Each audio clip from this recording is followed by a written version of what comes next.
Et yo YouTube! Dans cette vidéo nous allons parler de la nouvelle souris de Endgame Gear, la OP1WE. Ce ne sera pas une longue review je pense, car c'est globalement une XM2WE mais avec une forme différente, voire affinée je dirais. Vu qu'il s'agit de la version essentielle, dans l'emballage vous avez la souris, le câble de rechargement, le patin central si vous voulez le rajouter, et bien sûr l'extendeur USB et le récepteur de la souris. Aussi, le capteur est un Pixar 3370, c'est-à-dire de la génération précédente, qui n'a pas le motion sync ni la possibilité d'être utilisé en 4000 Hz de polling rate. Ces éléments font que la souris est à seulement 85 € en France chez Maxisport, ce qui la fait rentrer dans la catégorie des souris sans fil budget. C'est d'ailleurs cette boutique qui me l'a envoyé pour que je vous en parle en vidéo, donc merci à eux comme d'habitude. Le revêtement de la souris est très bon en étant doux et pas mal agrippant, mais comme vous le voyez, moi j'ai mis des grippes pour grossir la souris car elle est extrêmement fine. C'est clairement la particularité de cette OP1 et la seule souris que j'ai pu vraiment mettre en comparaison dans ma collection de plus de 60 souris, c'est la Xtrfy MZ1 qui a aussi une fine largeur, mais elle par contre a vraiment une forme unique. Ici la OP1 a une forme plus conventionnelle avec une bosse placée vers l'arrière et une rampe qui se dégrade assez vite. Elle a aussi des côtés qui sont assez droits sur on va dire les 2/3 de la souris,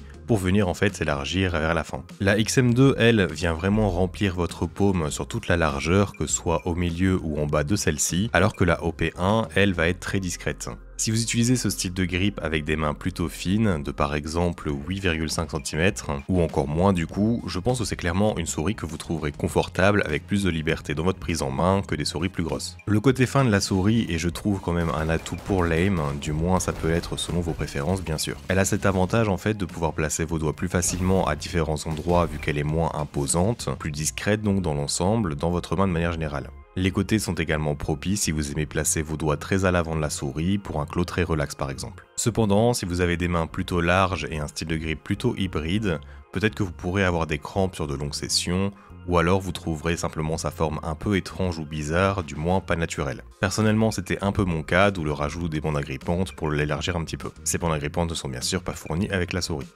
Ce qui m'a en fait le moins plu sur la souris, c'est tout simplement ses features principales. Les clics principaux sont équipés de switch optiques, ce qui est bien sur le papier car ils sont censés être plus réactifs en ayant moins de problèmes de double clic. Mais personnellement, je n'ai pas du tout aimé leur feeling. Ce sont des clics plutôt lourds à utiliser, carrément à l'opposé de par exemple une Lums ou Thorn, et en plus de ça, sur ma copie, les deux clics ont un ressenti assez différent. Mon clic droit est plutôt bon, mais mon clic gauche l'est beaucoup moins. Personnellement, je courbe mes doigts et je ne les place pas en fin de clic, et cela augmente encore plus la force nécessaire pour activer le switch comparé à l'avant. Et cela provoque aussi donc un retour tactile plus fort lors de son utilisation. En gros, quand vous utilisez un clic, vous avez un son lors du déclenchement et puis un deuxième quand vous le relâchez. Et bien ici, avec ces optiques, vous avez un son normal sur le premier, mais le deuxième est vraiment un relâchement lourd et un son grave, et j'ai d'ailleurs même comme une petite vibration dans le clic à ce moment, et je n'aime pas ça. C'est peut-être donc lié à mon utilisation et à ma copie, mais ça a tout simplement freiné mon envie de jouer dessus en tout cas. La chose positive de ces clics, c'est que le plastique est stable, il n'y a pas de déplacement latéral possible. Et il y a quand même une particularité avec ces clics, c'est que la marque propose une version plus légère de ces switches Kailh-Go, et cela donc en vente séparément. Et c'est pour cela que vous avez les vis en dessous de la souris qui sont visibles, pour ne pas devoir retirer les patins si vous voulez les changer. Les switches eux sont aussi juste à visser et dévisser pour les remplacer. Personnellement, je me demande s'ils auraient pas dû mettre cela initialement dans la souris, pour être plus en relation avec les préférences des gens tout simplement.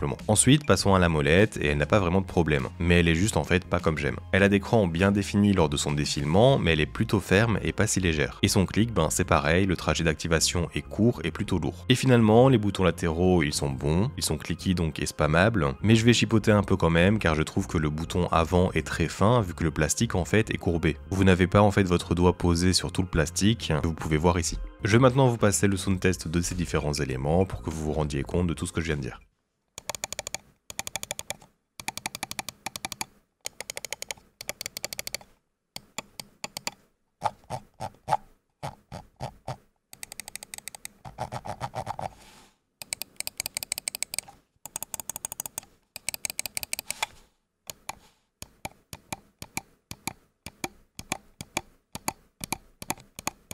Pour le reste, on va survoler ça plutôt rapidement avant de passer à ma conclusion. C'est une souris légère de 58 grammes avec une très bonne qualité de fabrication, comme c'est souvent le cas chez les souris Endgame Gear. Les patins sont plutôt bons et plutôt rapides sur pas mal de surfaces et je n'ai pas ressenti l'envie de les changer. Le logiciel est plutôt clair et je vous conseille de le télécharger si vous voulez baisser le LOD à 1 mm et réduire le debounce time des clics qui sont normalement à 3 ms. Il y a aussi une petite LED sur l'avant gauche de la souris qui indique donc soit la couleur associée au DPI qui est changeable avec le bouton sur le dessous, ou soit qui va clignoter en rouge lors de la batterie faible. Et finalement, il faut savoir que la souris est également prévue en version filaire qui devrait être moins chère et plus légère, ainsi qu'une version sans fil non essentielle avec un meilleur capteur et des switches analogues. Mais on n'a encore aucune date pour cela. En conclusion, c'est donc une souris solide qui sera normalement fiable et durable dans le temps, et cela pour un prix vraiment très raisonnable de 85 € et trouvable en France chez Maxisport. Et d'ailleurs, j'ai un code promo qui est EFRA5 si vous voulez gagner 5% supplémentaires. La forme de cette OP1 est assez originale juste pour le fait qu'elle soit très fine, et son gabarit global devrait plaire aux gens qui ont des mains plutôt petites de par exemple 17 cm de long sur 9 cm de large ou moins. Ou alors tout simplement des personnes qui recherchent plus de liberté et d'espace dans leur paume pour du claw grip. J'ai l'impression que si vous avez déjà testé une Pulsar X2 et une Lomzo Atlantis ou une XM2WE, en utilisant donc ce style de grip et que vous préférez la X2,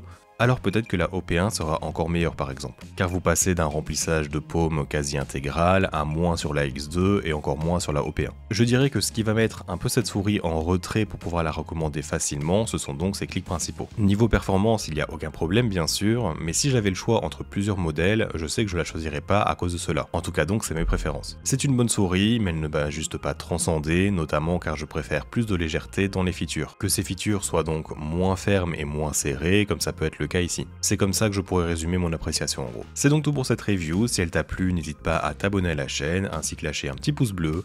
J'espère donc te revoir dans un futur proche, et à bientôt.